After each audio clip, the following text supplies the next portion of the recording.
La cultura egea. Micenas, la dorada. Cerrando el amplio arco que protege al mar Egeo, con sus decenas de islas, de las aguas del Mediterráneo oriental, se halla la gran isla de Creta, geográfico centro de una estrella que se abre a los cuatro vientos de las civilizaciones antiguas. Creta sirvió de puente entre Oriente y Occidente, entre Egipto y Grecia, y en ella se desarrolló una cultura llena de enigmáticos atractivos, cultura que a través del archipiélago de las Cícladas echó una cabeza de puente sobre el noroeste de la península de Peloponeso, en pleno continente europeo. Una rama indoeuropea que en la primera mitad del segundo milenio antes de Cristo se afincó en Grecia. Los aqueos asimilaron poco a poco, a su manera belicosa, el desprevenido savoir vivre de los cretenses, montando piedra sobre piedra fieras alcazabas en Micenas, Tirinto y otras atalayas de la Argólida. Desde allí, llamados por el azulísimo mar que con un remedo de su nombre gentilicio habían bautizado Egeo, transmitirían primero hacia el litoral de enfrente, Asia Menor, y después a cualquiera costa europea el refinamiento logrado. Aunque por ello sus naves tuvieran que embromarse durante el largo asedio de Troya, ese estorbo tan provocativo para ellos.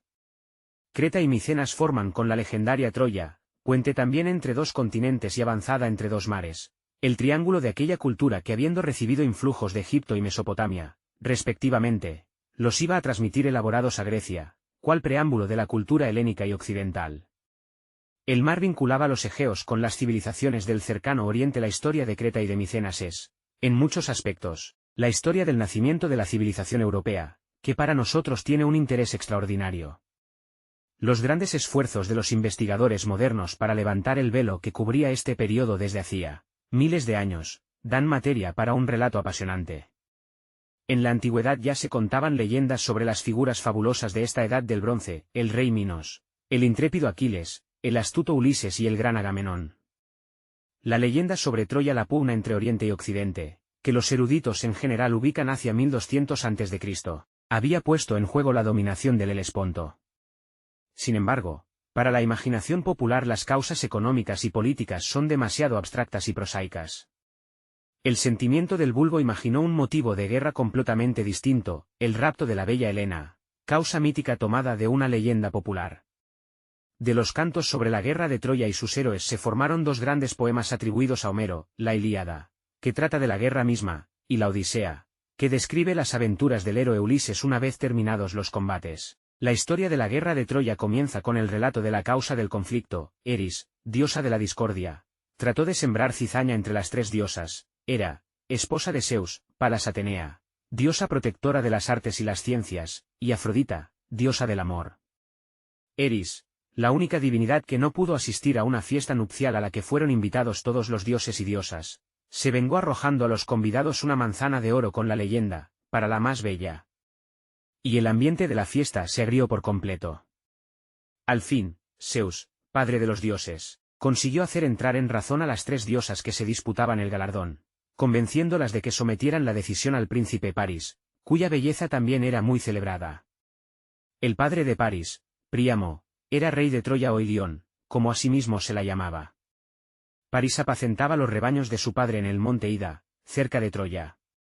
Un día se le aproximaron las tres diosas y le pidieron zanjar la cuestión. Hera prometió hacerle el rey más poderoso de la tierra si le concedía la manzana, y Afrodita, que le entregaría en recompensa la mujer más bella del mundo. La manzana te pertenece, dijo Paris sin titubear, ofreciéndola a la diosa del amor. El juicio de Paris. Helena, esposa de Menelao, rey de Esparta, era considerada la mujer más bella del mundo. Allá se dirigió Paris, donde el rey lo acogió con hospitalidad. La bella Helena se enamoró pronto de él, pero temía ser infiel a su esposo. Entonces, Paris determinó precipitar los acontecimientos, penetró una noche en el cuarto de la reina, la condujo a su nave y partió rumbo a Troya. Al saberse la noticia del rapto, en toda Grecia se levantó una ola de indignación. Menelao y su hermano, el poderoso rey Agamenón de Micenas, llamaron a todos los príncipes griegos al combate para vengarse del infame seductor. Sedientos de guerra, todos respondieron al llamamiento y la flota griega reunió más de 1200 barcos. Agamenón fue nombrado generalísimo de este ejército.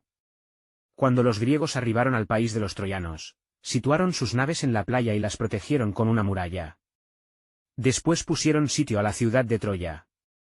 La lucha fue dura e indecisa. La suerte de las armas, los años pasaban sin que el conflicto se resolviera. Héctor, hermano de Paris, era el guerrero más valiente de los troyanos, Aquiles, el más valiente entre los griegos. Bastaba la presencia de uno o de otro para poner al enemigo en fuga. Al llegar el año 10 de la guerra, la fortuna empezó a abandonar a los griegos.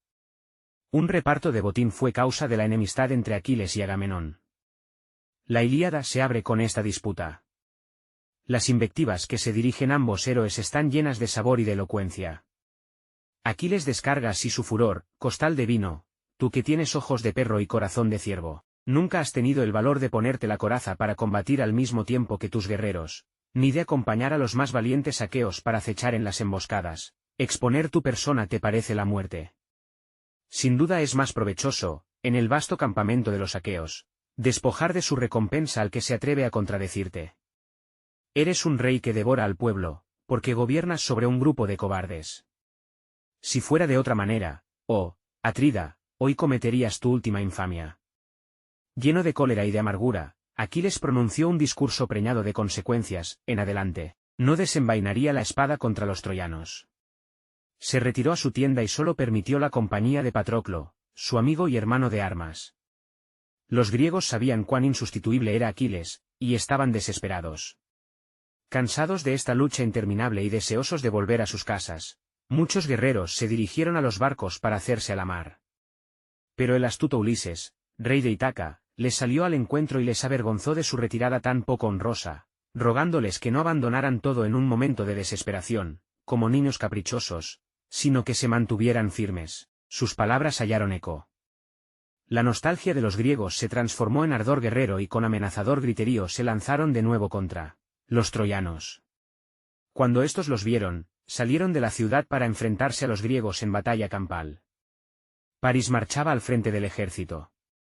Cuando Menelao divisó al raptor de su esposa y lo vio marchar con paso marcial al frente del ejército, orgulloso como un pavo real, se lanzó hacia él con todo el fuego de su ira y el apuesto príncipe perdió su combatividad, de la misma manera que un hombre que ve una serpiente en los repliegues de una montaña vuelve de un salto sobre sus pasos y se aparta, y sobrecogido de temor retrocede con el rostro heno de palidez. Así se replegó entre la multitud de los troyanos, exaltados por el temor del atrida Alejandro, hermoso como un dios. Héctor, al verle, lo interpeló con estas palabras mortificantes: maldito París, presumido, libertino, sobornador, ojalá mueras sin descendencia y sin conocer el lazo conyugal. Sí, ojalá fuera así, más te valdría que ser el oprobio y el desprecio de los demás. En verdad, sonríen los aqueos de cabezas melenudas, hebos que te creían un paladín incomparable, puesto que poseías una bella presencia.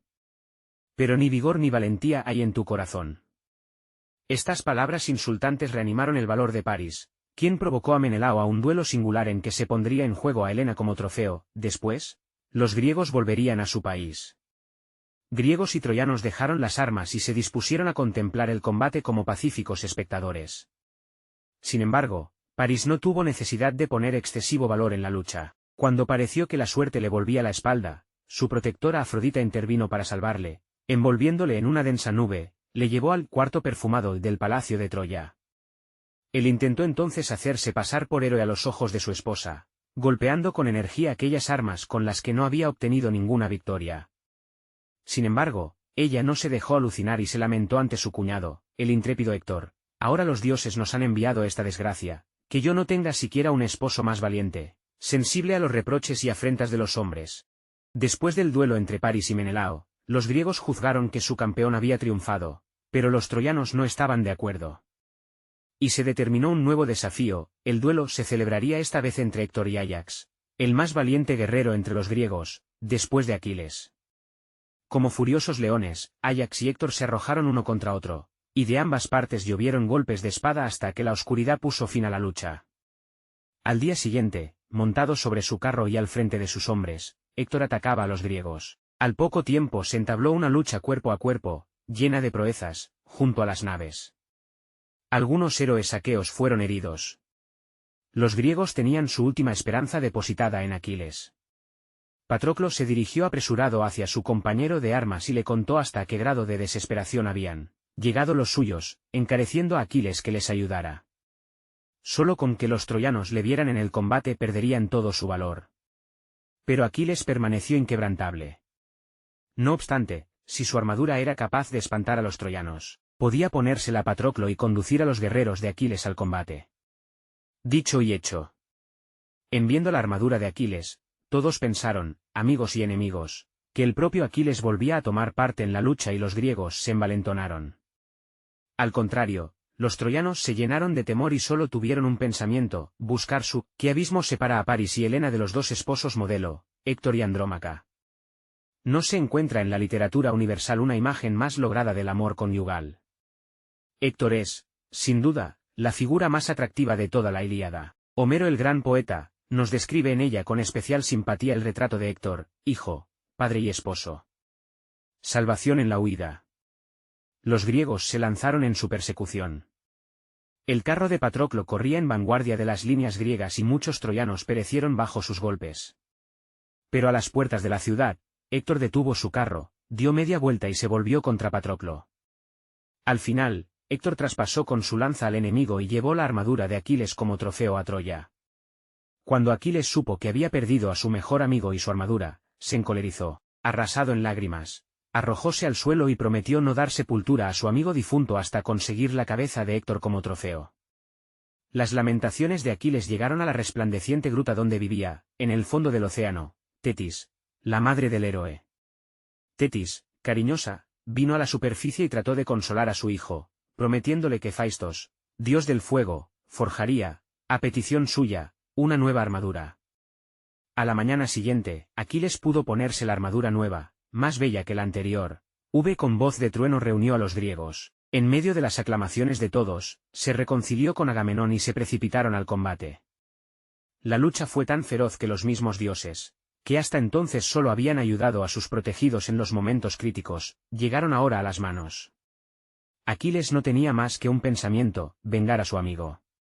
Y sembró el terror y el luto entre los troyanos. El hijo de Peleo, por su parte, se lanzó contra él como león que deseara aplastar a una multitud de hombres, a un país entero.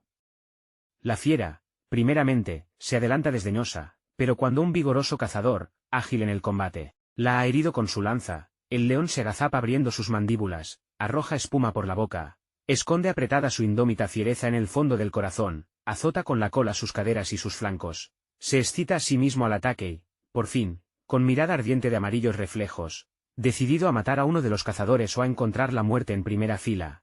Así el ardor y la bravura impulsan al heroico Aquiles a salir al encuentro del magnánimo Eneas. La derrota obligó a los troyanos a encerrarse en su ciudad, solo Héctor permaneció fuera de los muros. El anciano Príamo miraba con espanto a Aquiles, que protegido con su armadura resplandeciente se acercaba a su hijo. Cuando el héroe griego se encontró cerca de su enemigo, el gran Héctor tuvo miedo y emprendió la huida. Aquiles le persiguió 3 veces alrededor de los muros de la ciudad. Al fin, Héctor se detuvo y le hizo frente. El duelo comenzó. Los dos héroes se arrojaron primeramente sus venablos, pero sin alcanzarse. Con el valor de un desesperado, Héctor sacó su espada y se precipitó furiosamente sobre su enemigo, pero Aquiles lanzó un segundo venablo, esta vez con tanta fuerza, que Héctor fue traspasado de parte a parte. Aquiles tomó la armadura del cadáver y vengó a su amigo difunto arrastrando con su carro el cuerpo del troyano. Llevó así el cuerpo hasta su tienda y le abandonó sin sepultura a los perros y aves de rapiña. Por el contrario, se organizaron solemnes exequias en memoria de Patroclo. Mugían numerosos toros blancos, abatidos por el cuchillo, balaban muchos carneros y cabras, y muchos cerdos de dientes blancos, lustrosos de gordura, chillaban extendidos en las llamas de Faistos. Por doquier, alrededor del cadáver, corría la sangre como copa desbordada. Después se preparó una colosal hoguera, en la que se incineró al muerto junto con sus caballos y perros preferidos. Y se erigió un túmulo sobre sus cenizas. Al fin, los dioses tuvieron piedad de Héctor y de su familia. El mismo Zeus llamó a Tetis y rogó a la diosa que persuadiera a su hijo para que devolviese el cuerpo de Héctor al desconsolado padre. Cuando Príamo penetró en la tienda de Aquiles, el héroe se dejó ablandar por las súplicas del anciano. Más aún, prorrumpió en sollozos y declaró que devolvería el cuerpo de Héctor sin cobrar el crecido rescate que el rey llevaba consigo. Troya se llenó de lamentaciones cuando los despojos del héroe penetraron en la ciudad, y se le incineró en medio de solemnísima pompa. Aquiles arrastrando el cadáver de Héctor. Bajo relieve de un sarcófago del siglo II. Así termina la Ilíada. Pero se conservan otros poemas y relatos griegos y romanos que cuentan cómo Aquiles fue mortalmente herido por una flecha disparada por el cobarde París. La flecha alcanzó el talón de Aquiles, el único lugar vulnerable de su cuerpo. Cuando niño, su madre le había sumergido en las aguas de la Estigia, laguna del infierno, haciéndole así invulnerable a todas las armas. Solo el talón, por donde le sostenía su madre, no tocó el agua de la laguna y permaneció vulnerable. Para colmo de desgracias, la flecha estaba envenenada y Aquiles murió de la herida. Como París fue también alcanzado por una flecha emponzoñada, y así acabó el hombre que había desencadenado la conflagración. Como la guerra duraba ya 10 años sin conseguir la rendición de Troya por las armas, el astuto Ulises ideó una estratagema: se construiría un caballo gigantesco, en donde se encerrarían él y algunos hombres esforzados, mientras el resto de los griegos simularían abandonar el asedio y levar anclas rumbo a su país, aunque en realidad se ocultarían en la isla de Ténedos, no lejos de Troya. Alegres por el final de la guerra, los troyanos salieron de la ciudad y contemplaron el colosal caballo. «Llevémosle a la ciudad», dijo uno, «y hagamos de él un monumento a la memoria de nuestros valientes defensores y en recuerdo de la retirada de los griegos». El sacerdote Laocoonte, por el contrario, presentía un engaño y aconsejó quemar el caballo. «¿Quién sabe?», exclamaba, «lo que el monstruo oculta en su vientre? Dejadme examinarlo». Dichas estas palabras, clavó una jabalina en el vientre del caballo y, como un eco, se oyó un débil ruido de armas que chocaban entre sí.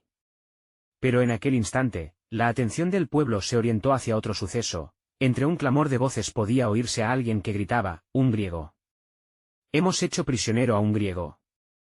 Era precisamente lo que esperaba Ulises. Este griego astuto había concertado con Sinón, otro griego redomado, un plan. Sinón debía merodear por los alrededores, dejarse capturar y, aparentando terror, suplicar a los troyanos que le perdonaran la vida. «Mis compatriotas querían sacrificarme», dijo, «para conseguir de los dioses vientos favorables, pero logré escaparme y he estado escondido allá abajo, entre las cañas, hasta que se han embarcado». «¿Y qué pretendían con este gigantesco caballo?», preguntó Príamo. «Los griegos lo construyeron como ofrenda a Palas Atenea. Y para que os sea imposible meterlo en la ciudad y atraeros, de esa forma, los favores de la diosa, lo han fabricado tan grande que no pueda franquear la puerta. Pero si dañáis de un modo u otro este presente a la diosa, experimentaréis su tremendo furor y vuestra caída será cierta e inevitable». El caballo de madera arrastrado por los troyanos. Mientras hablaba, del lugar en que Laocoonte y sus hijos se ocupaban de los preparativos para el sacrificio, llegó un grito de terror que les heló la sangre. Los que corrieron en socorro del sacerdote fueron testigos de una escena horrible. 2 enormes serpientes estaban enroscadas al cuerpo de sus hijos y les habían ocasionado ya mordeduras venenosas. En vano el padre intentó salvarlos, también él fue aprisionado y mordido por los monstruos. Antes de que se les pudiera ayudar, los 3 se desplomaron con un estertor final. Las serpientes soltaron rápidas sus presas, se deslizaron hacia el mar y desaparecieron en las profundidades. Sinón exclamó: «Mirad, ahí tenéis el castigo por haber herido al caballo». Laocoonte lo había perforado con su lanza. Desde ese momento, todos los troyanos creyeron las palabras del hipócrita griego y sintieron un mismo deseo: atraerse la protección de Palas Atenea. A toda costa, el caballo debía ser introducido en la ciudad, pero como la puerta era demasiado pequeña, se derribó el arco y una parte del recinto amurallado. El caballo fue colocado sobre ruedas y, uniendo sus fuerzas, los troyanos lograron deslizarlo hasta el interior y colocarlo en la plaza de la ciudad. Se celebró una gran fiesta, con banquetes y libaciones. Al llegar la noche, todos los hombres estaban ebrios e incapacitados para pensar y actuar. Era el momento esperado por el enemigo. El hipócrita Sinón se dirigió a la ribera y encendió una antorcha, señal convenida por los griegos de Ténedos para anunciar que todo iba bien. Después se dirigió hacia donde los troyanos habían instalado el caballo y golpeó 3 veces con un bastón el vientre del coloso. Era otra señal convenida. Ulises descorrió el cerrojo de madera y salió seguido de sus hombres.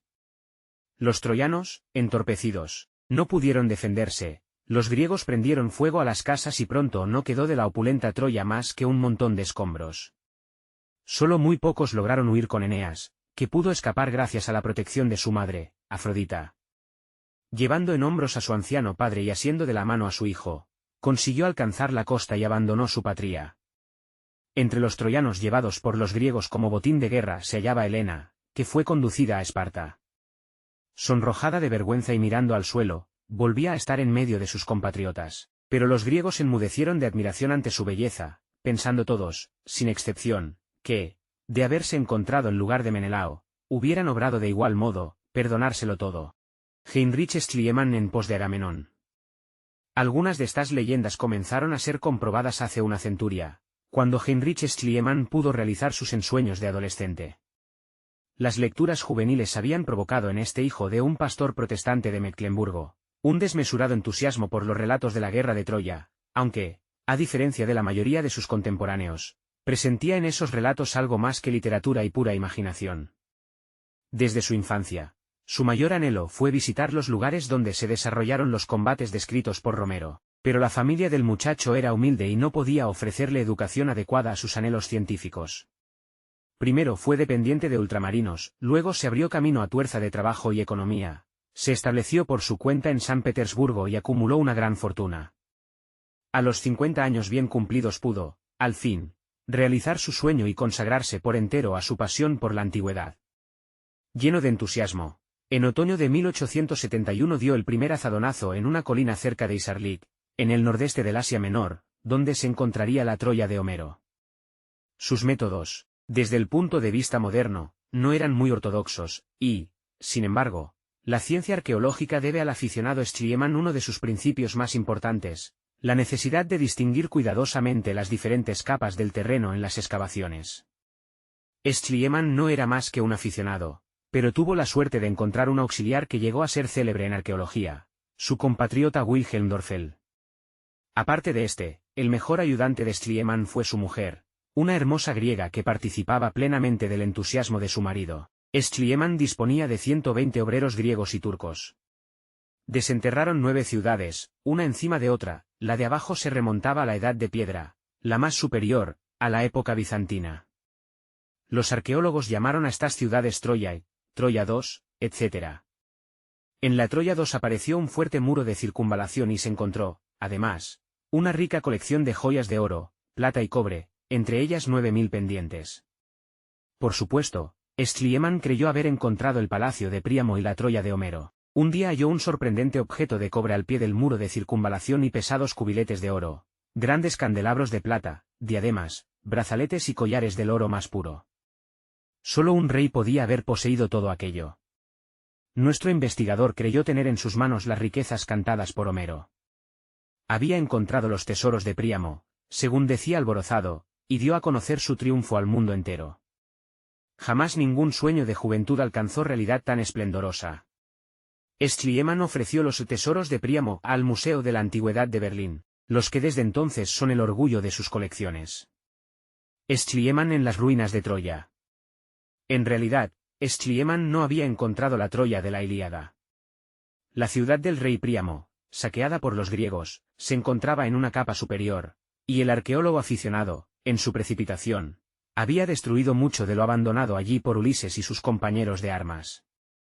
Despreocupado en absoluto de esta capa, había cavado a través de los restos llevado por el ansia de ir más lejos. En 1890, poco antes de su muerte, se descubrieron por primera vez vasos micénicos en la Troya B, y a continuación, Dorfel descubrió restos de murallas de circunvalación y de torres que creía formaban parte del Palacio Real, cantado por Homero. Pero se trataba de un nuevo error. Troya había sido asolada por un terremoto hacia 1300 a.C.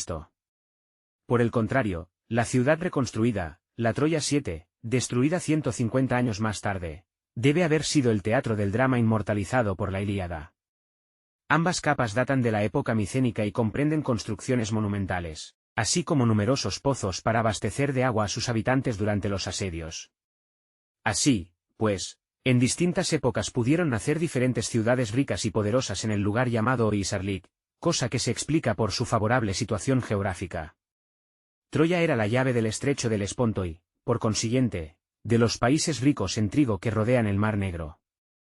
El rey de la ciudad dominaba el camino marítimo y podía cobrar peaje a los navíos que lo atravesaban. En 1876, Schliemann cambió su teatro de operaciones, abandonó el Asia Menor por el Peloponeso. Llevado por su alegría de haber descubierto el palacio de Príamo y sus riquezas, Esperaba encontrar otros ocultos tesoros en los antiguos dominios del mayor enemigo del rey troyano, Agamenón, rey de Micenas, la Dorada, como se la denomina en la epopeya homérica. Pero la antigua ciudad real solo era un montón de ruinas negruzcas en un paisaje montañoso y desolado. Las antiguas ciudades griegas se componían generalmente de un palacio fortificado de difícil acceso, la Acrópolis, y una ciudad interior situada al pie de las murallas. En la Acrópolis residían el rey y su corte, sus funcionarios y servidores. En caso de peligro, todos los habitantes de la ciudad se refugiaban detrás de los muros. En la Acrópolis de Micenas había grandes depósitos, donde en caso de guerra podían almacenarse provisiones. El abastecimiento de agua estaba también asegurado por un acueducto secreto excavado en la roca calcárea. Fuera de los muros se elevaban enormes tumbas de cúpula semejantes a colmenas. En los tiempos esplendorosos de Micenas, sus reyes dormían allí su último sueño. Estas construcciones, que ya impresionaban a los pueblos de la antigüedad, si causaron admiración, despertaron también codicia. Cuando Schliemann llegó a Micenas, las grandes tumbas de cúpula ya habían sido saqueadas y no quedaban más que algunos restos de loza y otros objetos, sin valor. Sin embargo, el hecho que la tradición llame a estas tumbas cámaras del tesoro no está injustificado. La existencia de estos tesoros está probada por algunos descubrimientos esporádicos, como, por ejemplo, el de los célebres cubiletes de oro en una tumba de cúpula cerca de Bafio, en las cercanías de Esparta, y sobre todo en los descubrimientos hechos por arqueólogos suecos cerca de Dentra, la antigua Mide, no lejos de Micenas. Schliemann ofreció sus hallazgos de Micenas al Museo Nacional de Atenas, población donde residía con su mujer y sus dos hijos, Andrómaca y Agamenón, en la más bella quinta de la ciudad con vista a la Acrópolis. Allí trató de hacer revivir el tiempo de los héroes homéricos. Los esposos ofrecían hospitalidad a cuantos participaban de su afición hacia la antigüedad griega y el dueño de la casa gustaba hablar a sus invitados en la lengua de Homero. Schliemann podía enorgullecerse de sus laureles, había abierto, por 2 veces, nuevas perspectivas al arte y a la historia. Sin embargo, en Tirinto, la de los innumerables muros, como dice Homero, fue menos afortunado. Creía que los fuertes muros micénicos databan de época romana, y solo en el último instante logró convencerle Dorfeld para que no los destruyera. El célebre arqueólogo no pudo, sin embargo, impedir la destrucción de unos frescos únicos que datan del período más floreciente de la vida de la ciudad. Schliemann porfiaba, en efecto, que los frescos no podían ser de época anterior a la bizantina. Con abnegación y paciencia increíbles, los arqueólogos alemanes separaron después el error de su compatriota reconstruyendo los frescos trozo a trozo. Como es natural, los descubrimientos sensacionales de Troya y Micenas suscitaron gran interés, por la cultura de esta edad de bronce griega. El nuevo material fue estudiado a fondo y muy pronto se tuvo una idea más clara de esta civilización y de su desenvolvimiento. Los investigadores se enfrentaron pronto con el problema genético, cómo había nacido la civilización micénica, quiénes habían sido sus modelos y dónde se habían establecido los contactos más cercanos, fuera de Grecia. Se concedió atención especialísima a determinados objetos, vasos, orfebrería y escultura de marfil, descubiertos al mismo tiempo que los restos micénicos, pero de estilo distinto. Los objetos micénicos daban más o menos la impresión de ser copia de otros. Una idea asaltaba entonces las mentes, debía tratarse de mercancías importantes, pero, ¿de verdad? Y una vieja leyenda puso a los investigadores sobre la pista. La leyenda de Teseo y el laberinto. He aquí el relato: en Creta reinaba desde hacía mucho tiempo un rey poderoso llamado Minos. Su capital era célebre en el mundo entero por un curioso edificio que existía en ella, el laberinto, cuyos corredores tenían un trazado tan complicado que quien penetraba en él, no podía salir jamás. En el interior del laberinto habitaba el terrible Minotauro, monstruo con cabeza de toro y cuerpo de humano, fruto de los amores de Pasífae, la esposa de Minos, con un toro que Poseidón, dios de los mares, hizo surgir de las aguas. En cada novilunio había que sacrificar un hombre al Minotauro, pues cuando el monstruo no tenía con qué satisfacer su hambre, se precipitaba fuera para sembrar la muerte y la desolación entre los habitantes de la comarca. Un día, el rey Minos recibió una noticia espantosa: el hijo que era su alegría y orgullo acababa de morir asesinado en Atenas. El corazón de Minos pedía venganza. En un rapto de ira, reunió a su ejército y lo mandó contra Atenas. La ciudad no estaba preparada para este ataque, no pudo ofrecer resistencia seria y pronto los atenienses tuvieron que pedir la paz. Minos recibió con severidad a los embajadores. Después de un silencio de mal presagio, les dijo: habéis matado a mi hijo, la esperanza de mi vejez, y he jurado vengarme de manera terrible. Os ofrezco la paz, pero con una condición: cada 9 años, Atenas enviará 7 muchachos y 7 muchachas a Creta para que paguen con su vida la muerte de mi hijo. Un estremecimiento agitó a la asamblea cuando el rey dijo que aquellos muchachos serían arrojados al Minotauro, para que los devorara. Una luna nueva sí y 2 no, entregaría uno de ellos al monstruo, que, hasta entonces, solo había saciado su apetito con malhechores. Como los atenienses vencidos no podían elegir, tuvieron que aceptar las condiciones impuestas por Minos, aunque con esta sola reserva, que si uno de los jóvenes atenienses consiguiese matar al Minotauro y salir del laberinto, ambas cosas poco menos que imposibles, no solo salvaría su vida, sino las de sus compañeros, y Atenas sería liberada para siempre de tan atroz obligación. 2 veces pagaron los atenienses el horrible tributo, 2 veces condujo un navío a Creta a 7 muchachos y a 7 muchachas, sobre quienes recayó la suerte fatal. Se acercaba ya el día en que por tercera vez la nave de velas negras, signo de luto, iba a surcar la mar. Llegó el momento de echar suertes. Entonces, Teseo, hijo único del rey, dio un paso al frente y, sin someterse a sorteo, ofreció su vida por la salvación de la ciudad. Al día siguiente, Teseo y sus compañeros subieron a bordo. El rey y su hijo convinieron en que si a Teseo le favorecía la suerte, el navío que les volviera al país enarbolaría velas blancas. Días más tarde, los jóvenes atenienses desembarcaron en Creta y fueron conducidos a una casa en las afueras de la ciudad, donde debían permanecer bajo custodia hasta que llegase el momento. La prisión estaba rodeada de un gran jardín, que lindaba con el parque por donde las hijas del rey Minos, Ariadna y Fedra, solían pasear. Un día, el carcelero se acercó a Teseo y le dijo que en el parque había alguien que quería hablarle. Muy sorprendido, el joven salió y se encontró con Ariadna, la mayor de las 2 princesas. Tanto conmovió a esta el aspecto y porte del mancebo, que decidió ayudarle a matar al Minotauro. Toma este ovillo de hilo, le dijo, y cuando entres en el laberinto, ata el extremo del hilo a la entrada y ve deshaciendo el ovillo poco a poco. Así tendrás una guía que te permitirá encontrar la salida. Le dio también una espada mágica. Al separarse, Ariadna le preguntó, con voz emocionada: «Te salvo con peligro de mi propia vida. Si mi padre supiera que te he ayudado, su cólera sería terrible. ¿Me salvarías tú también?». Teseo se lo prometió. A la mañana siguiente, el príncipe fue conducido al laberinto. Cuando estuvo tan lejos que no veía la luz del día, tomó el ovillo, ató el extremo del hilo al muro y fue desenrollándolo a medida que avanzaba por los corredores. Durante mucho rato, solo oía el eco de sus pasos. Pero, de pronto, el silencio fue turbado por un ruido sordo, como el mugido lejano de un toro furioso. El ruido se iba acercando, pero Teseo caminaba animoso. Penetró en una gran sala y se encontró frente al terrible Minotauro, que bramando de furor se lanzó contra el joven. Era tan espantoso, que Teseo estuvo a punto de desfallecer, pero consiguió vencerle con la espada mágica que le había dado la princesa. Después, le bastó seguir el hilo de Ariadna, en sentido inverso, y pronto pudo atravesar la puerta que tantos jóvenes habían franqueado antes de él para no salir jamás. Teseo y el Minotauro, de Antonio Canova. Gracias a Ariadna, Teseo salvó su vida y la de sus compañeros, librando a su ciudad de la terrible obligación contraída. Dispuestos ya a reembarcar, Teseo llevó a bordo en secreto a Ariadna y también a Fedra, que no quiso abandonar a su hermana. Durante el regreso, sobrevino una tempestad y tuvieron que refugiarse en la isla de Naxos. Vuelta la calma, quisieron continuar el viaje, pero Ariadna no apareció. Buscaron por doquier y la llamaron hasta que el eco repitió su nombre, pero en vano. Finalmente dejaron su búsqueda y se hicieron a la mar.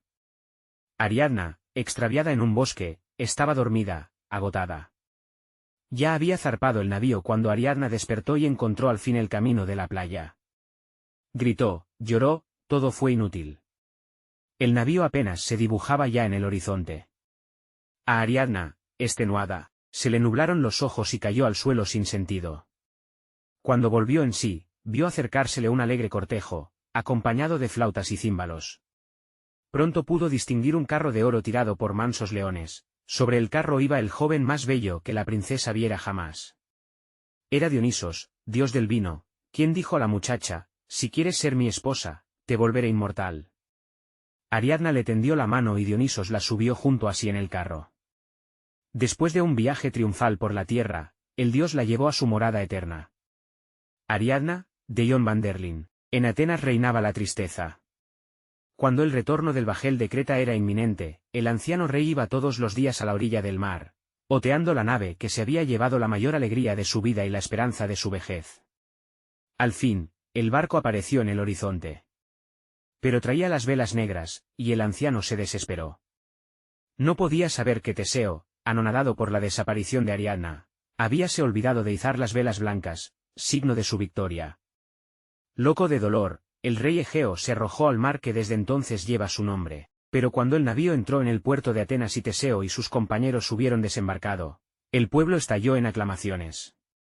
Poco después, los atenienses reunieron una asamblea que ofreció la corona a Teseo, quien casó luego con Fedra y llegó a ser el poderoso rey cuyas hazañas viven aún en el recuerdo de los hombres. La cultura minoica, leyendas como la historia de Teseo y del laberinto fueron las que en la antigüedad dieron a Tucídides la impresión que el rey de Creta debió reinar sobre un imperio poderoso, poderío que hacía sentir a los soberanos del continente griego. En los años siguientes a los hallazgos de Schliemann, más de un investigador llegó a pensar que la civilización más próxima a la cultura micénica y quizás aún el origen de esta, era preciso buscarlos en Creta. Unos 25 años después de Schliemann, Sir Arthur Evans comenzó a excavar en la costa septentrional de Creta, más exactamente en el asentamiento de la antigua Cnosos. Buscaba el palacio real.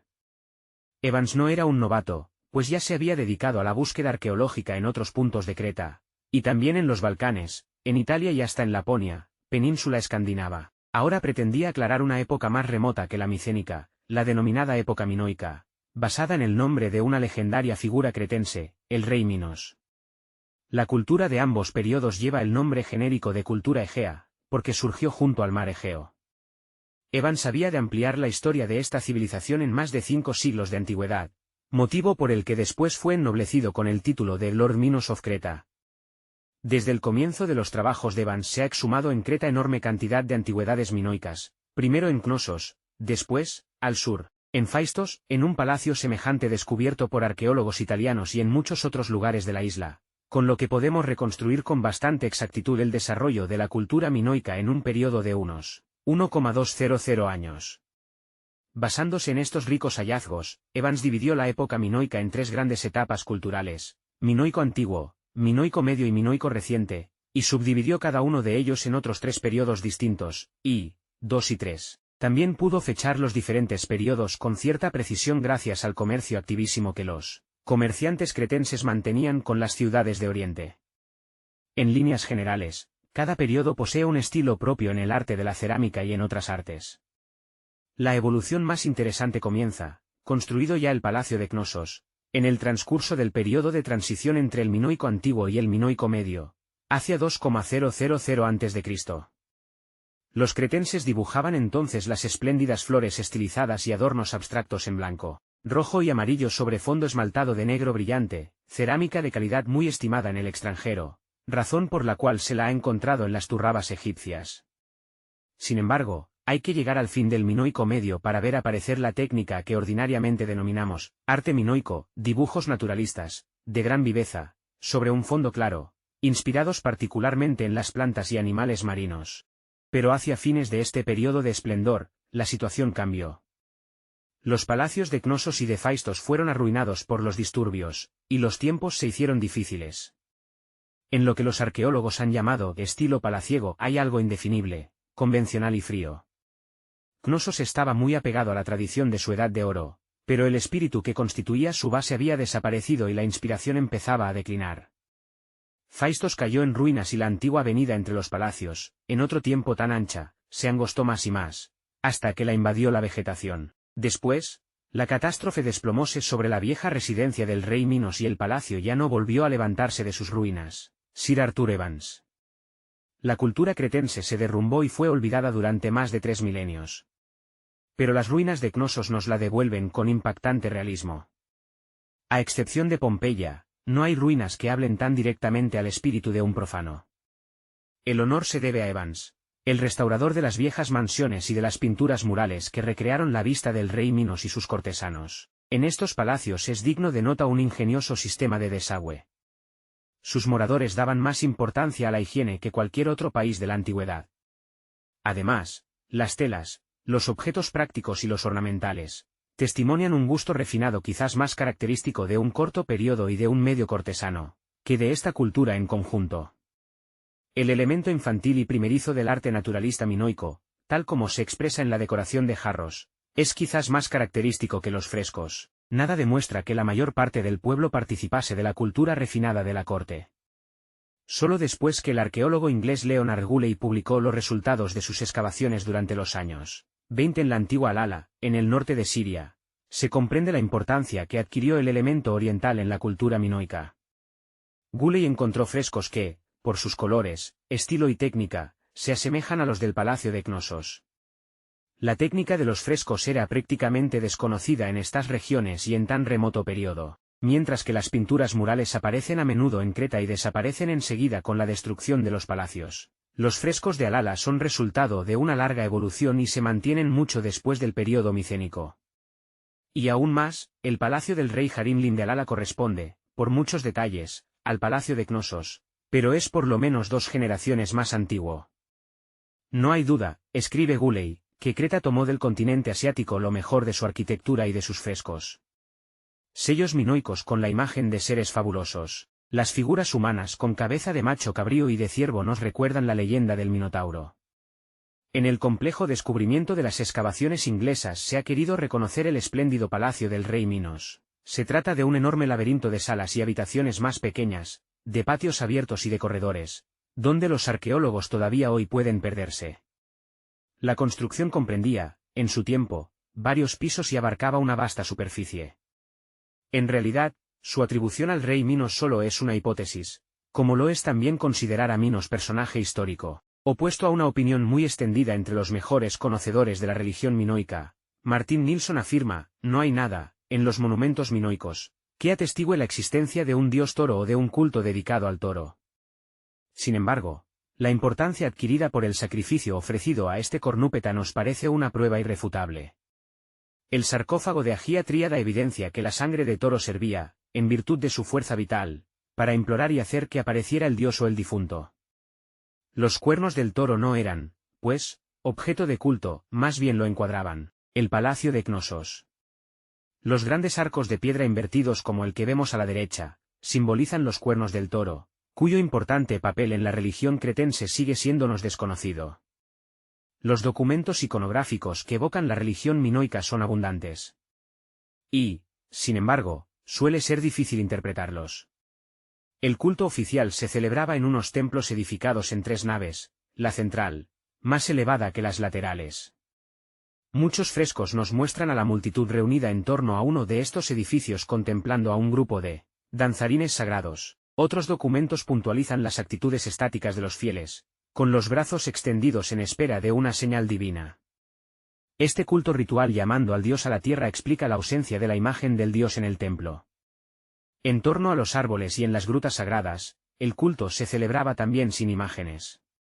Antes de aventurarse a la reconstrucción de un tipo de sepulcro hay que ser muy cauto, en efecto, aunque conozcamos a la diosa de la montaña, la del árbol, la diosa cazadora, la dueña de los animales, la diosa serpiente, la diosa madre llevando un niño en brazos, etc., debe evitarse el deducir afirmaciones en el sentido de la existencia J. Diferentes divinidades o de manifestaciones distintas de una misma divinidad. Los periodos heládicos. Evans y sus colaboradores creyeron haber encontrado el origen de la importante cultura descubierta en E1, continente por Schliemann. Se ignoraba todavía quiénes la habían formado, mas para Evans estaba claro que, en primer lugar, los emigrantes procedentes de Creta la llevaron consigo y que se estableció después en forma menos refinada entre los habitantes del continente, fuesen estos antepasados de los griegos o una población primitiva no griega, quizás emparentada con los mismos cretenses. Estos exportaban al continente gran cantidad de jarros, vasos y otros objetos que los artesanos locales se esforzaban en copiar. Las pinturas cretenses cruzaron también el mar para decorar los palacios de los reyes micénicos con frescos cuya técnica procedía de Siria. Y, sin embargo, existen muchas obras del arte micénico que son completamente distintas de las encontradas en Cnosos. Por tanto, las excavaciones en el continente eran indispensables para aclarar los orígenes de la cultura micénica.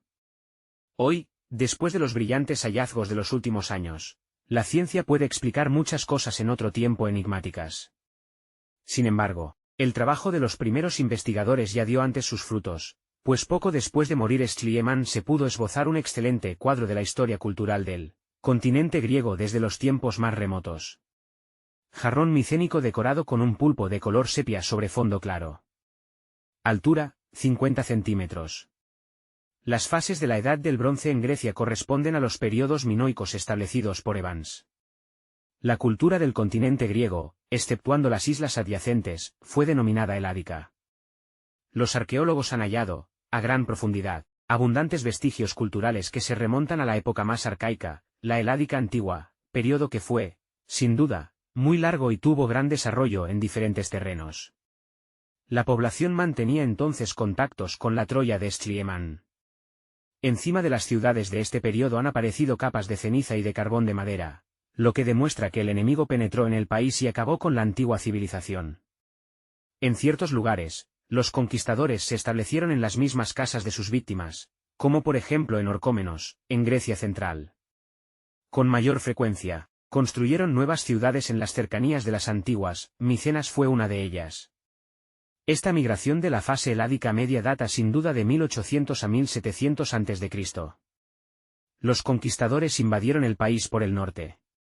Es posible que formasen parte de un pueblo belicoso, el pueblo de las hachas de guerra, que apareció en numerosos puntos de Europa precisamente en esta época y sometió, entre otros países, a Dinamarca. Ya antes se había observado que las tumbas pozos de Micenas, donde Schliemann encontró sus tesoros, eran más antiguas que las fuertes tumbas de Cúpula. Las leyendas griegas mencionan el advenimiento de una nueva dinastía en Micenas y ello corresponde sin duda a este cambio en tales formas sepulcrales. En 1951, los griegos hicieron un descubrimiento sensacional justamente al pie del muro de circunvalación de Micenas. Sacando tierra para cubrir una tumba de Cúpula recién restaurada, apareció una nueva serie de tumbas pozos, exactamente iguales a las de Schliemann, pero aún más antiguas, del período heládico medio. Una de las más bellas contenía el cuerpo de una niña de 2 a 3 años, una princesita, a juzgar por la riqueza de la tumba. Su amiguita aparecía enterrada a su lado en una tumba de adornos más sencillos, como convenía a una niña de más baja cuna. ¿Fue esta sacrificada para que acompañara a la hija del rey? Preferimos creer que ambas murieron de muerte natural, quizás en una de tantas epidemias que a menudo se abatían sobre las ciudades antiguas. Los reyes tradicionales de Micenas, los del último periodo micénico, heládico reciente, pueden situarse, así, en la época de los conquistadores, heládica media. Un antepasado de Agamenón vino del norte con los guerreros salvajes que aniquilaron la cultura heládica más antigua de la Edad del Bronce. ¿Quiénes eran los micenios? Los reyes tradicionales de Micenas, los que dirigieron el ataque a Troya, se hallaban culturalmente al final del tercer y último estadio de la cultura heládica, el heládico reciente.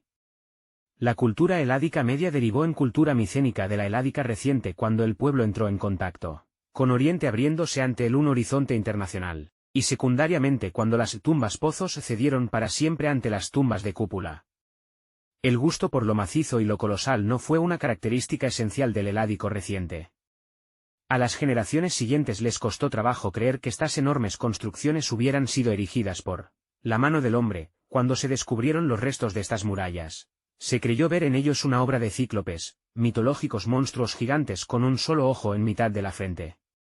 Pero las murallas citadas son elementos poco originales de esta civilización. Las fortificaciones de Micenas y Tirinto fueron edificadas sobre todo hacia finales del período micénico, el heládico reciente II, cuando los reyes temían invasiones extranjeras. En Pilos no hay muralla alguna.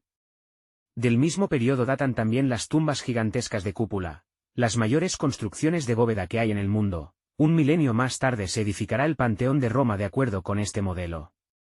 Situémonos ahora al comienzo del heládico reciente y tratemos de identificar a estos hombres en relación a los del heládico medio, a los cretenses y a los griegos de la época clásica. Los argumentos que expondremos resuelven al mismo tiempo estas tres interrogantes, pues el uso del megarón, la construcción de Acrópolis, el idioma griego, la mitología religiosa, la descentralización política y hasta la ocurrencia de desecar pantanos en ciertas zonas los distinguen de los primitivos cretenses, a la vez que los delatan como ascendientes directos de los griegos clásicos. Sobre un promontorio destacado edificaban la Acrópolis o ciudadela, que fungía a la vez de palacio y templo. Mejor dicho, el dios tutelar del reino tenía su sede en casa del soberano. La epopeya homérica nos muestra que el rey era a la vez sumo sacerdote, y su domicilio, la sede del culto oficial. También la Acrópolis de Atenas fue en tiempos predóricos uno de estos centros. Allí se erguía el olivo sagrado de Palas Atenea, diosa protectora de la ciudad. La estatua del dios conservó una morada real incluso cuando las mansiones de los reyes de la época micénica se habían convertido en ruinas. El viejo palacio micénico sobrevivió en el templo griego. Donde la cultura micénica alcanzó su mayor esplendor fue en el suelo griego. Las tribus conquistadoras del norte eran portadoras de cierto grado de civilización y legaron también algo a sus predecesores de la Heládica antigua. Ellos introdujeron una novedad muy notable, su tipo de habitación, cuyos caracteres se perpetúan hasta en los templos de la Grecia clásica, que ejerce aún su influencia en la arquitectura. Este tipo de casa llamado megarón, morada de los héroes de Homero, era una larga construcción rectangular de 2 piezas. De una antecámara abierta, a menudo con algunas columnas en la fachada, se pasaba a través de una puerta a la pieza principal, en cuyo centro ardía el fuego. En torno al hogar, el techo solía estar sostenido por columnas. No existían otras entradas ni piezas laterales. Asimismo, los griegos de la Edad del Bronce conocían ya numerosos dioses del Olimpo que serán adorados durante los siglos siguientes. Lo sabemos por las tablillas que enumeran las ofrendas y tributos que recibían los santuarios. Las inscripciones de Cnosos mencionan a Atenea, no era, pues, solo la diosa de la ciudad de Atenas, como se creyó al principio, a Poseidón, a Pean, uno de los nombres de Apolo, considerándole, sobre todo, como dios de la medicina, y a Enealios, antiguo nombre de Ares, dios de la guerra. Otras tablillas citan claramente a Zeus, a Hera y, lo que es más sorprendente, a Dionisos. En efecto, Homero no concede a este lugar en el Olimpo y los sabios han creído durante mucho tiempo que vino de Oriente, bastante más tarde. En la actualidad, esta teoría es muy discutible. La religión y el sistema político formaban parte de la cultura que la Grecia clásica heredó de la época micénica. Lástima que las tablillas de Pilos tuvieran una finalidad exclusivamente comercial. Nunca sabremos con certeza si la Edad del Bronce poseía una verdadera literatura, fuese escrita en materiales caducos o limitada a una tradición oral. Mas parece muy cierto que la primera materia de los poemas homéricos existía ya en el pueblo autor de esas tablillas. Es interesante observar que las enumeraciones consignadas en dichas tablillas recuerdan la primera forma de la poesía griega, empleada sobre todo por Hesíodo. En la Ilíada notamos otros ejemplos de esta poesía catálogo. En uno de los libros de la epopeya, Homero enumera con precisión a todos los reyes llegados a Troya, sus ciudades de origen, el número de sus hombres y el de sus naves respectivas, nombre tras nombre, cifra tras cifra, como una tablilla de Pilos puesta en verso. En la Ilíada, esta enumeración sorprende un poco y parece una interpolación, pues menciona héroes que no se citan en ninguna otra parte del texto, mientras que de los personajes principales del poema, algunos ni siquiera son mencionados. Desde la antigüedad, muchos comentaristas se han extrañado de la inclusión de tal fragmento en el poema, preguntándose si aquel no fue intercalado en la Ilíada en el transcurso de los siglos posteriores a su redacción.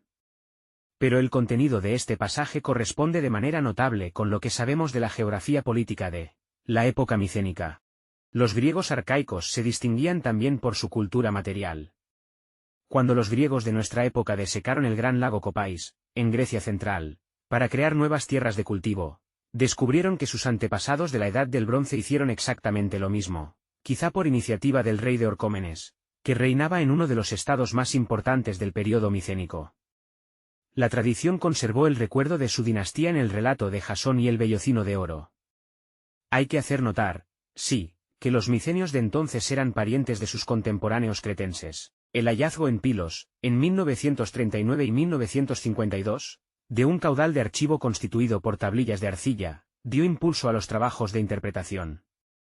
Por el método estadístico, el mismo utilizada en tiempos de guerra para descubrir un mensaje cuya clave se ignora, los ingleses Michael Ventris y John Chadwick consiguieron penetrar el secreto de la escritura silábica llamada lineal B, por oposición a la lineal A, más antigua, y a la jeroglífica minoica primitiva, que se hizo corriente en el siglo XV antes de nuestra era. Estos investigadores ingleses comprobaron con asombro que el lenguaje de estas inscripciones es el griego, incluso un griego bastante familiar a quien conozca la lengua de Platón y Homero. Y lo mismo ocurre con las tablillas de Cnosos, que datan del último período del palacio, es decir, de 1400 a.C. Puede decirse que apenas hay diferencia lingüística entre estas inscripciones y las de Pilos, 2 siglos más modernas. Es decir, mientras en Grecia la cultura y el arte eran todavía minoicos, reinaban en la isla y habitaban el palacio de Cnosos pueblos griegos de la misma raza que los invasores de la Heládica Media y, por ende, parientes de sus descendientes, contemporáneos reinantes en Micenas y Tirinto. Fragmento de una de las tablillas de arcilla en que se llevaba el inventario del palacio de Cnosos. A la derecha aparece el objeto inventariado, en este caso un carro de combate. A la izquierda, una relación detallada, en un dialecto griego de la época, 1400 a.C. Los micenios entran al mercado internacional. No es raro encontrar alhajas, jarros y cinceles micénicos con dibujos que representan veleros. Naturalmente, no siempre es fácil saber qué mercancías eran objeto de comercio, pero se ha descubierto por casualidad que muchos millones de ánforas de arcilla expedidas en singladuras mediterráneas se llenaban de vino o de aceite de oliva. Innecesario es decir que el cobre y el bronce eran en aquella época mercancías de primerísima importancia. Siria es una de las pocas regiones del mundo donde los minerales de cobre y estaño aparecían a la vez, y como parece probable que Creta mantuvo contactos con Siria del norte, se comprende por qué la edad del bronce comenzó tan pronto en la isla. Chipre llegó a ser el mayor exportador de cobre al Mediterráneo oriental después del agotamiento de las minas del Sinaí. El estaño se extraía de España, y la plata, también de España y Cerdeña. Las excavaciones hechas en Troya y Micenas indican que los pueblos egeos debieron haber consumido en sus adornos y vasos preciosos mucho oro, metal procedente de Egipto y de Nubia y trabajado más tarde por artistas de Creta y del continente. Para la fabricación de alhajas, el continente griego empleó mucho el ámbar, en cambio, en Creta no era utilizado. Ello indica, una vez más, que Micenas, al contrario de Cnosos, mantenía relaciones con el norte. El ámbar venía de los países del mar Báltico, entre otros. Se ha podido comprobar con exactitud que el ámbar báltico difiere del ámbar rumano, siciliano o libanés, por su color, dureza y composición química, y además por el agradable olor desprendido cuando se quema. Está de sobra demostrado que los etruscos también recibieron más tarde ámbar del litoral báltico. En Inglaterra se ha descubierto una prueba de las muy diversificadas relaciones culturales que en la época egea existían en Europa. En Stonehenge, en la llanura de Salisbury, antes de esta época, la principal materia prima era la piedra y lo sería allí, como en todas partes, aún mucho tiempo después que el bronce fuera universalmente utilizado para la fabricación de útiles y armas.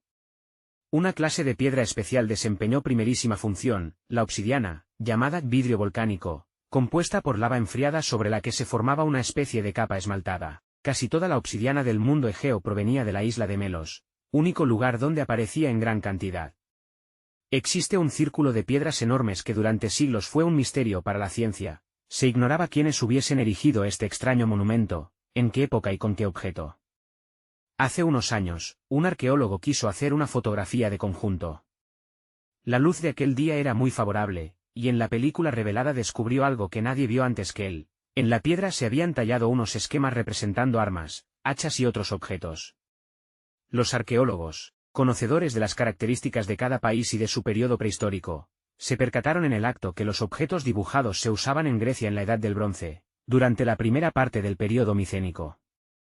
Se supone que en esta época ya se trabajaba en las antiguas minas de estaño del sudoeste de Inglaterra. Lo cierto es que los fenicios las explotaron unos siglos más tarde. Se sabe que en numerosas regiones de Europa las hileras o círculos de gruesas piedras tenían un papel importante en la religión y usos funerarios de la Edad del Bronce. Las piedras que rodean las tumbas pozos de Micenas son ejemplo de ello. En Inglaterra se descubrió en las cercanías de las antiguas minas de estaño el dibujo de un laberinto de tipo minoico, que, por otra parte, también es frecuente en Europa, lo que prueba las relaciones culturales de los pueblos cretomicénicos.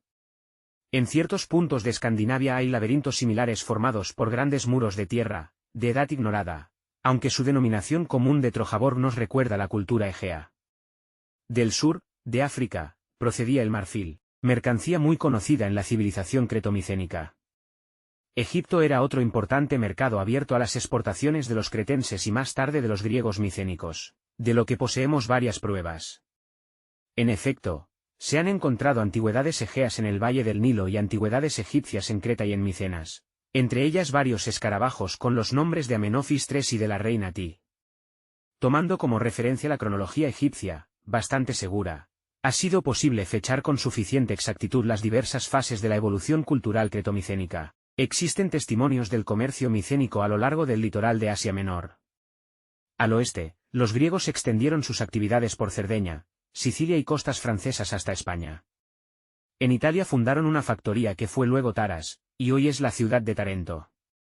Entre las ciudades mencionadas por las fuentes hititas, 1300 a 1200 a.C., está Milabata, con toda probabilidad Mileto, ciudad comercial jonia que alcanzarla un porvenir muy brillante. Lo que ocurría allí, como se refleja en la correspondencia diplomática, era nada menos que el comienzo de la colonización griega de la costa poniente del Asia Menor, fenómeno cuya importancia perduraría hasta la Primera Guerra Mundial. Después de este conflicto, por orden de la Sociedad de Naciones, oleadas de refugiados hubieron de abandonar el Asia Menor y volver a su madre patria, de donde luego muchos emigraron a América. Aquí, su energía e inteligencia típicamente griegas han conquistado una nueva reputación. Los hallazgos muestran que Rodas, Chipre y zonas de la costa meridional de Asia Menor fueron helenizadas al unísono. En muchos puntos vivía una población extranjera que tomó entonces contacto con la civilización griega y quizá fue gobernada por griegos. Las excavaciones francesas han revelado un importante centro comercial micénico en Ugarit, la actual Ras Shamra, Siria del Norte. En ciertos lugares, el papel de los griegos podría compararse al de la Liga Hanseática en las regiones septentrionales de Europa. En otros, recuerda las conquistas y colonizaciones de los vikingos. El recuerdo de esta expansión se perpetúa en las leyendas griegas que citan los nombres de los héroes que fundaron ciudades en ultramar. El tráfico, como siempre ocurre, va de la mano con el del intercambio cultural. Se han descubierto relieves esculpidos en sepulcros de reyes que datan de la época de las tumbas pozos, y que atestiguan la existencia de relaciones culturales con el norte.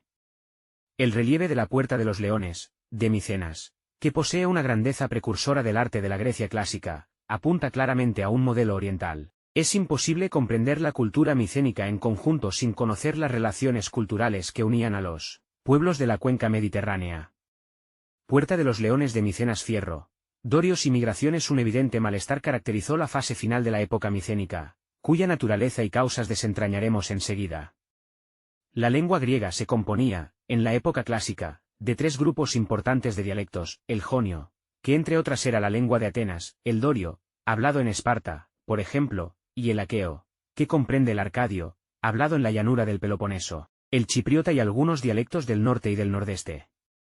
El jonio y el aqueo forman un grupo dialectal denominado griego oriental, mientras que los dialectos dorios forman el griego occidental.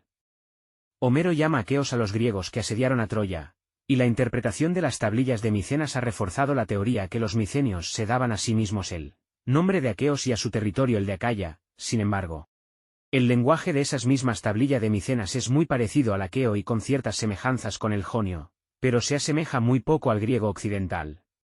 Podemos, pues, concluir que los jonios tenían relaciones amigables con los aqueos, y que, aunque estos daban carácter a Micenas, en realidad no formaban un pueblo homogéneo. Seguidamente algunas tribus griegas se introdujeron en este país durante la época micénica y, en el curso de la penetración, se tundieron con los habitantes del Gran Reino.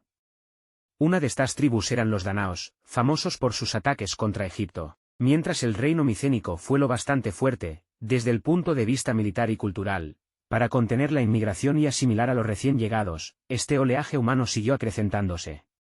Siendo, además, una de las cuatro potencias de su tiempo. Le convenía a Micenas usar una cierta dosis de laissez-faire.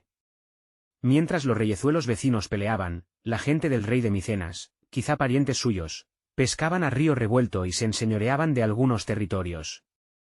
El rey de Micenas apenas prestaba atención a tal estado de cosas.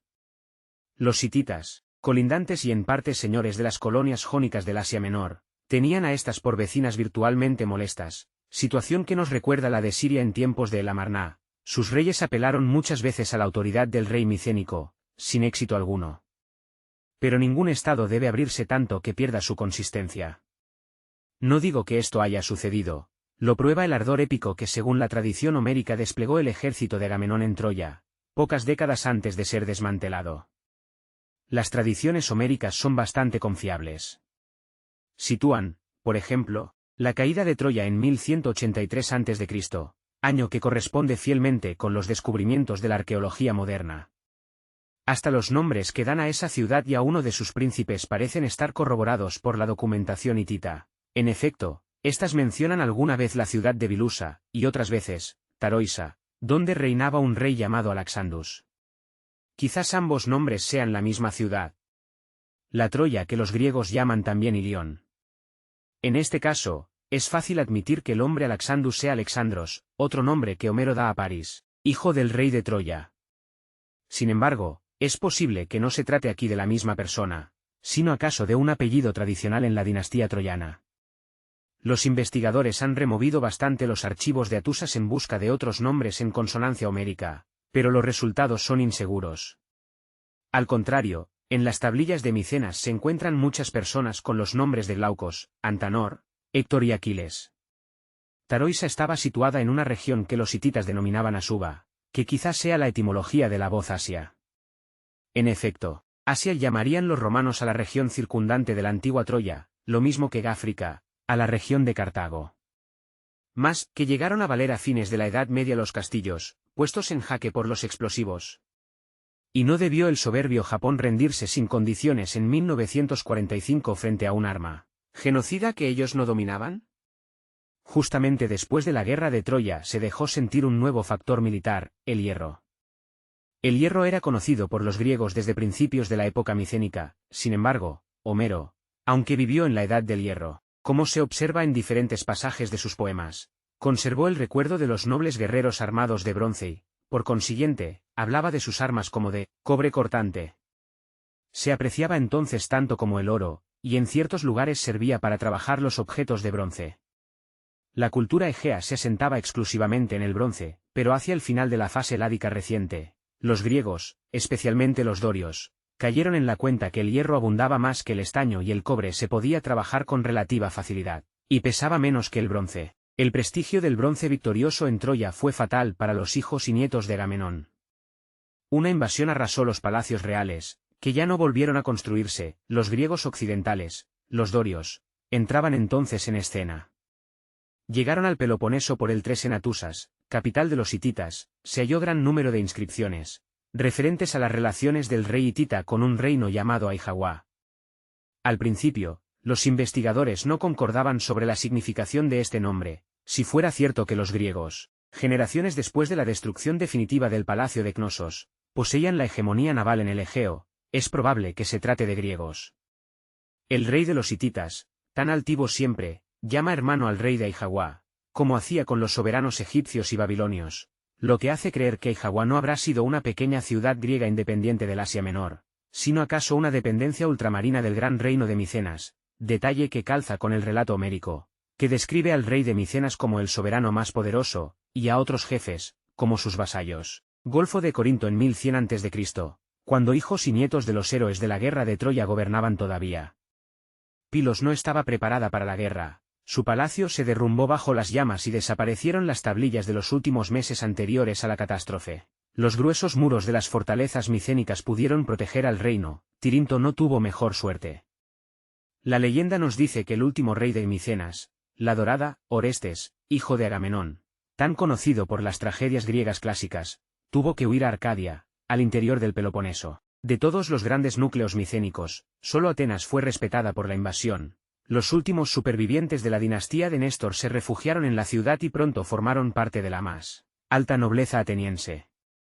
Los dorios, emparentados con los griegos orientales, sometieron al Peloponeso y se establecieron como dueños en la península, con lo que las ciudades micénicas perdieron toda su importancia, y el centro de gravedad del país se desplazó a otros lugares.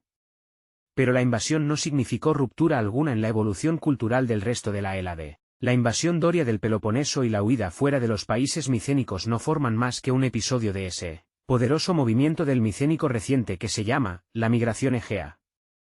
La historia de Egipto nos cuenta cómo la marea de esta migración azotó también al delta del Nilo y cómo dos faraones pudieron resistir a duras penas.